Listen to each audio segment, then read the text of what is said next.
How to download Youcut app on Android. Ready to transform your clips into cinematic edits on Android? Let's download Youcut in seconds. First, open Google Play Store on your device. Here at the bottom right corner of the screen, you can see the search icon. Tap on it. Now tap on the search bar at the top. Type Youcut and hit search. You can see the list of apps. Look for the official one. Once you find it, tap on it to open the details page. Here you can see the install button. Tap on it to begin the download and installation. Wait for it to finish.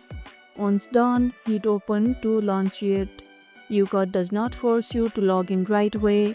You can just start editing.